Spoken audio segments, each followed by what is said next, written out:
அதாவது பழக்கம் அப்படிங்கிற ஒரு ஒரு வார்த்தை இருக்குல்ல, அது ரொம்ப ரொம்ப கஷ்டம். அதை வந்து நம்ம பழகிட்டோம், நம்ம மனசுலையும் உடல்லையும் அதை நம்ம வந்து ஒரு மாதிரி ஏற்றுக்கிட்டோம் அப்படின்னா அது நம்மளை ரொம்ப கஷ்டப்படுத்திடும் அப்படின்னு சொல்கிறாங்க. அது எதான் எந்த பழக்கமாக இருந்தாலும் சரி. அது ஒன்று குறிப்பாக அதாவது ஒரு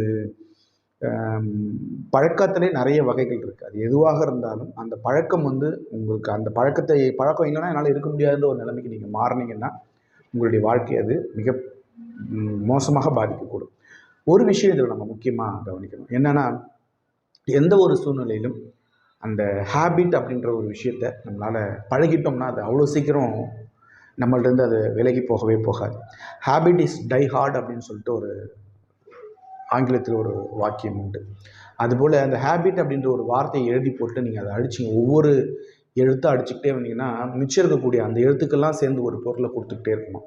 ஹேபிட் அப்படின்ற அந்த வார்த்தையை அழிக்கிறதே அவ்வளோ கஷ்டம்.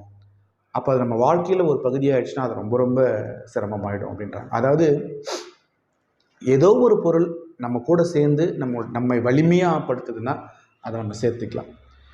ஏதோ ஒரு பொருள் நம்மளை விட்டு விலகி போகுது அப்படின்னா விலகி விட்டுட்டு நம்ம சந்தோஷமாக சுதந்திரமாக இருக்கலாம். ஆனால் ஒரு பொருள் ஏதோ ஒரு பொருள் நம்ம கூட வந்துட்டு நம்முடைய அன்றாட வாழ்க்கையை பாதிச்சுட்டு அதே நாளடைவில் நமக்கு வந்து அந்த ஒரு பழக்கமே நமக்கு பலவீனமாகுது அப்படின் போது நிச்சயமாக அப்படிப்பட்ட பழக்கங்களை நாம் யோசித்து பார்த்து அதை சரி பண்ணிக்கிறது ரொம்ப நல்லது. நம்ம இந்த மூளை வந்து ஒரு ஃபோனோகிராஃப் மாதிரி தான். எந்த ஒரு விஷயம் இருக்குதோ அதை அப்படியே பதிவு பண்ணிக்கும்.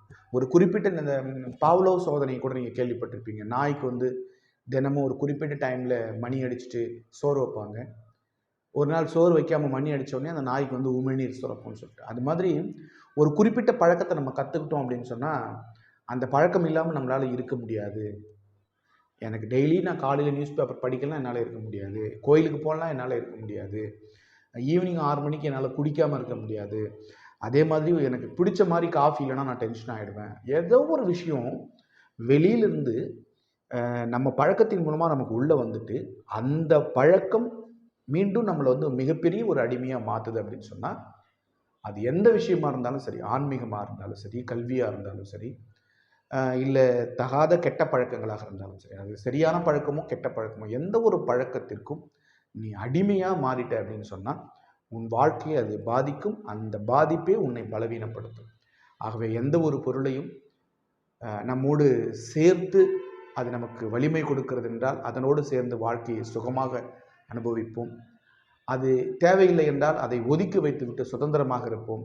ஆனால் எந்த ஒரு பொருளையும் நம்மை அடிமையாக்கி நம்மை பலவீனப்படுத்த நாம் நிச்சயமாக இடம் கொடுப்போம்.